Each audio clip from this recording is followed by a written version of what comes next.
Hey, Larry here. Acts 29 today.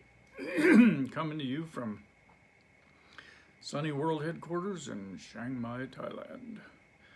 I'd like to welcome all of my viewers in Thailand and around the world. So today we're going to continue on this journey. We are cruising along in non-turbulent air at flight level 350, 35,000 feet. And we're going to continue on and find out some more amazing things about this journey. I left you last time about that I realized that you could go a whole complete entire lifetime and never ever do what we believe God has called us to do. And many people end up in that place. And in other videos, I'm going to go into great detail into how to avoid that in your life, so that you don't end up with a lifetime of just thinking about doing what God wanted you to do, or for whatever reason you're failing to take action to step into that destiny. So we're going to break all that down in later videos. So I'm going to go on here with this story. I saw it so clearly. We have so many excuses. And then before you know it, life is over. And I thought about the people I knew that had talked to me over and over and over about what they believed God wanted them to do, but because of fear, excuses, wrong thinking, lack of knowledge, and on, they just settled for the good will and not the perfect will of God for their lives. Here's a saying that really kind of shocked me when I read it, and it was so good. It says, "On the plains of hesitation lay the dry, bleached bones of those who on the threshold of opportunity sat waiting and waiting and waiting, they died." On the plains of hesitation lay the dry, bleached bones of those who on the threshold of opportunity sat waiting and waiting and waiting, they died. In another video, I'm going to share with you the secret to the opportunity of a lifetime.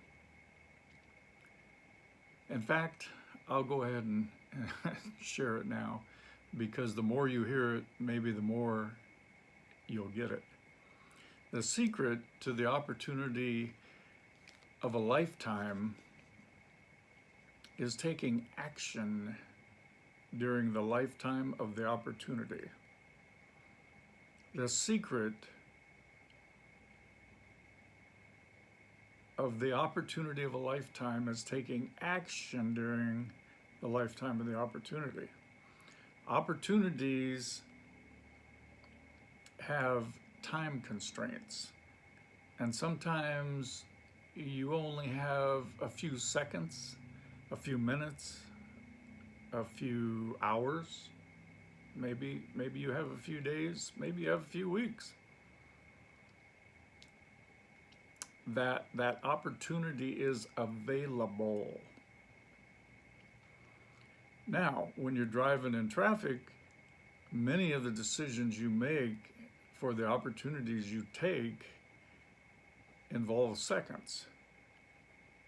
And so you have an opportunity maybe to turn around, to avoid hours and hours of traffic delays, and this is the last exit that you can take to go back the other way. And so you take that you take that opportunity. But if you wait a little bit longer, guess what?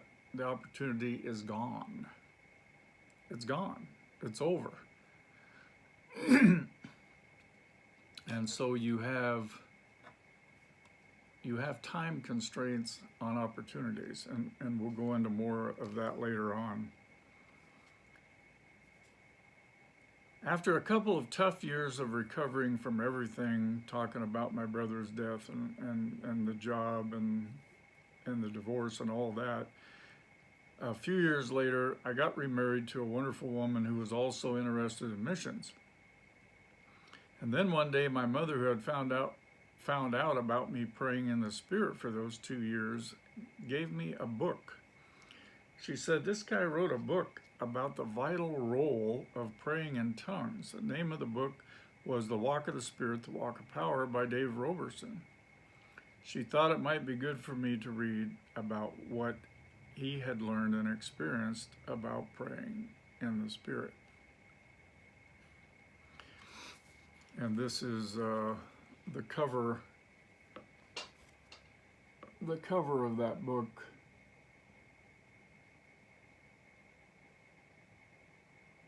And it is an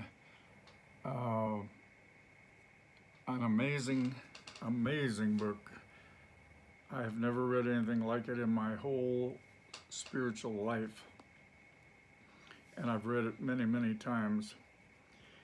So I highly recommend it. It'll answer so many questions that you might have about a lot of stuff. So I still had no idea what had really happened to me by praying in the Spirit for all those hours and years. But when I read the book, I couldn't put it down. I was so blown away to find out everything that was happening as I was praying in tongues for edification, the revelation gift. Usually people read a book and then experience what the book says to do. But for me, I experienced everything first, and then I read a book that explained to me what had already happened, what I had experienced. I have since read this book many, many, many, many times and still have a copy that I read to this day, although its pages are pretty well marked up and destroyed. I used to buy this book by the box full and give them to people. It opened my eyes to everything that had happened by my praying in the Spirit in the truck for those 2 years. Now I'm going to proceed to give you just some of the highlights of what was really happening as I was praying in tongues in the truck for those 2 years. Those 2 years of prayer would change my whole world and life forever. And for the next 20 years, I would walk out all of the things I had previously prayed out in the truck as I drove down the highway.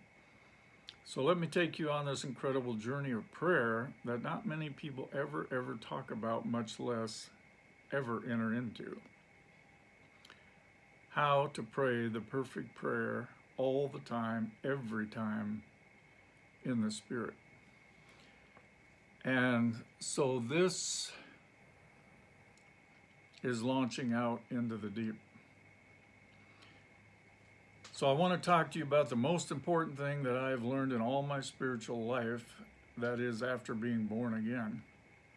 Without this truth, I would still be driving a truck delivering Maruchan noodles to Costco stores up and down I-5 in Washington and Oregon. Sitting in a pew in a building on Sunday mornings thinking, this must be all there is. But wondering and knowing in my heart of hearts that there must be something more. Simply put, launching out into the deep is the truth of praying in the Spirit for edification, Jude 20. But you, beloved, now you read Jude 20, there's only one chapter in Jude. So you read through Jude from the beginning, and he talks about all this stuff that's happening and how people are proud and don't obey parents, and on he goes about all the bad stuff that's happening, kind of like what's happening today. He gets to the 20th verse and he says, "But you, beloved," and of course now we could take this into today's world and we could talk about all this crazy stuff going on in the world today, and then we could say, "But you, beloved, build yourself up." Well, you know, as I meditated on this verse, it became very clear to me that we are in charge of our own edification. We're in charge of our own building up. It's like if you want to build up your physical body, you go to the gym and you work out. Well, I'm in charge of that. You know, nobody has a gun to my head telling me I can't go to the gym and work out, or that I have to go to the gym and work out. It's up to me. I'm in charge of my own physical exercise. So, beloved, build yourself up. You build yourself up. Okay? Don't depend on a pastor or an apostle or a prophet or evangelist or teacher or someone else to build you up. See, that's the problem in the ecclesia today, is people aren't building themselves up. They're coming on a Sunday morning, and many people used to say, "Well, we're going there to get recharged." Well, you know, if you drive your car every day, there's a generator in there that recharges your battery every day. You don't just, your battery doesn't just get recharged on Sunday mornings in your car. It gets recharged every day while you're driving. So while you're living life, your spiritual life can be built up. That's the secret of this prayer. People don't understand prayer, and it's a very, very stayed away from subject. And you know, when there was a prayer meeting announced in the ecclesia, well, we're going to have a prayer meeting on Thursday night. 3 people show up.